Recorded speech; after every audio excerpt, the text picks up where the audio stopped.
الأدلة العقلية بارك الله فيكم، أنكم تقولون أنهم يعني نظريات وما أدري كيف، حتى نحن عندنا نظريات وعندنا عقول كمسلمين.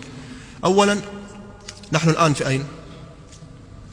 نذهب إلى مطار الشارقة، نريد أن نذهب إلى الصين بالطيارة، واضح؟ ركزوا معي.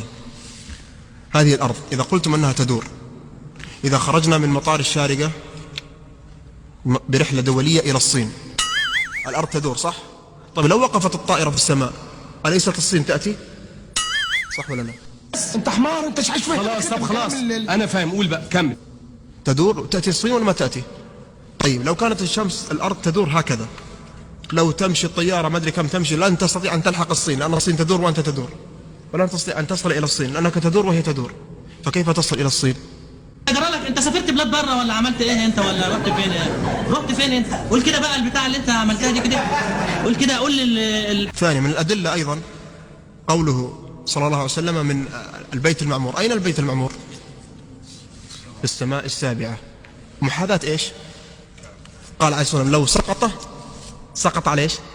على الكعبة. أنتم تقولون الأرض تدور، طيب لو سقط هذا والأرض تدور ما يسقط على الكعبة، يسقط في البحر أو يسقط في المحيط أو يسقط في البر، هكذا. هذا يدل على أن الأرض ثابتة، أن البيت المعمور لو سقط يسقط ما إيش؟ مباشرة محاذاة الكعبة، يدل على أن الأرض ثابتة.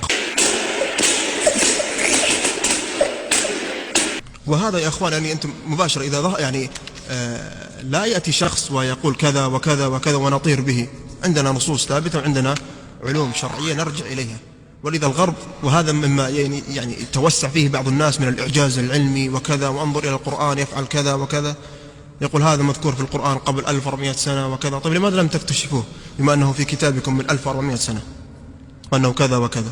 قالوا صعدنا إلى القمر وما صعدوا إلى القمر ولا شافوا قمر، وكله صنعوه في هوليود مدري فين، وقالوا وخرجوا إلى القمر ولا شيء، ونحن صدقناه. ايه ده؟ السلوك اللي عنده دخلت كلها على بعضها، مخه بقى ففاه وجزمته بقت في دماغه. مش انتوا ليه يا ابني انت؟